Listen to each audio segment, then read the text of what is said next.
بسم الله الرحمن الرحيم. الرحمن علم القرآن، خلق الإنسان، علمه البيان. الشمس والقمر بحسبان، والنجم والشجر يسجدان. والسماء رفعها ووضع الميزان، ألا تطغوا في الميزان. وأقيموا الوزن بالقسط ولا تخسروا الميزان. والأرض وضعها للأنام، فيها فاكهة والنخل ذات الأكمام، والحب ذو العصف والريحان. فبأي آلاء ربكما تكذبان؟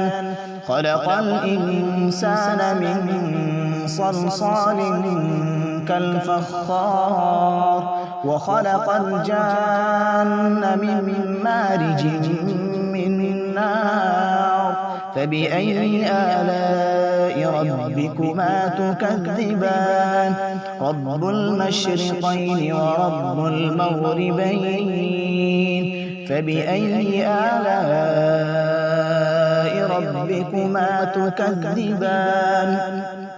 مرج البحرين يلتقيان، بينهما برزخ لا يبغيان. فبأي آلاء ربكما تكذبان؟ يخرج منهما اللؤلؤ والمرجان. فبأي آلاء ربكما تكذبان؟ وله الجوار المنشآت في البحر كالأعلام. فبأي آلاء ربكما تكذبان؟ كل من عليها فان، ويبقى وجه ربك ذو الجلال والإكرام. فبأي آلاء ربكما تكذبان؟ يسأله من في السماوات والأرض كل يوم هو في شأن. فبأي آلاء ربكما تكذبان؟ سنفرغ لكم أيها الثقلان. فبأي آلاء ربكما تكذبان؟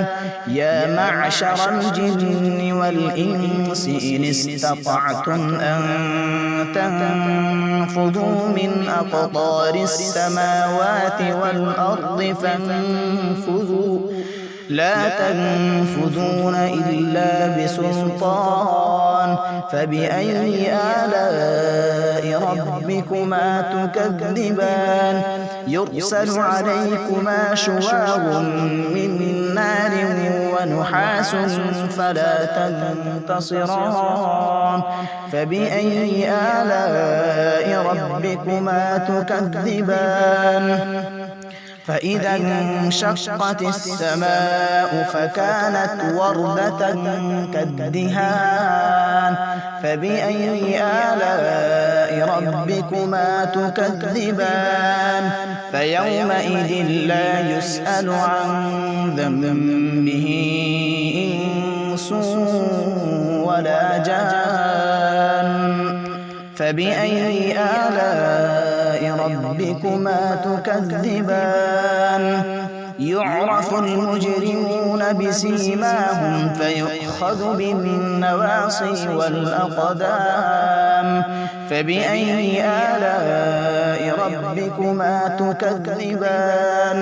هذه جهنم التي يكذب بها المجرمون، يطوفون بينها وبين حميم آن.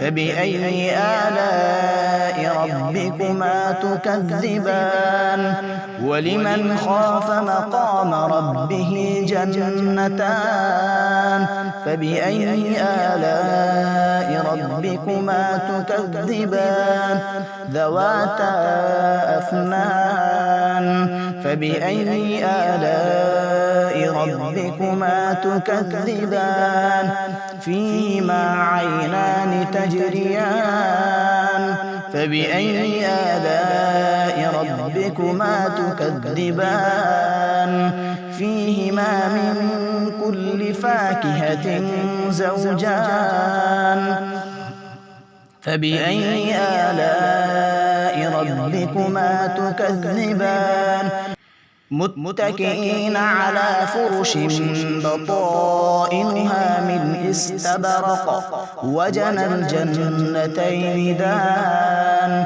فبأي آلاء ربكما تكذبان فيهن قاصرات الطرف لم يطمثهن إنس قبلهم ولا جان فبأي آلاء ربكما تكذبان كأنهن الياقوت والمرجان فبأي آلاء ربكما تكذبان هل جزاء الإحسان إلا الإحسان فبأي آلاء ربكما تكذبان ومن دونهما جنتان فبأي آلاء ربكما تكذبان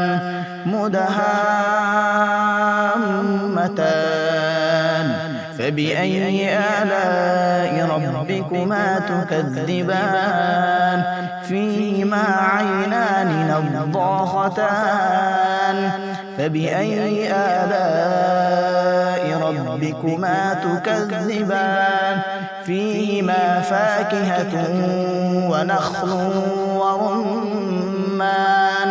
فبأي آلاء ربكما تكذبان فيهن خيرات حسان فبأي آلاء ربكما تكذبان حور مقصورات في الخيام فبأي آلاء ربكما تكذبان لم يطمثهن إنس قبلهم ولا جان فبأي آلاء ربكما تكذبان متكئين على رفرف خضر وعبقري حسان فبأي آلاء ربكما تكذبان تبارك اسم ربك ذي الجلال والإكرام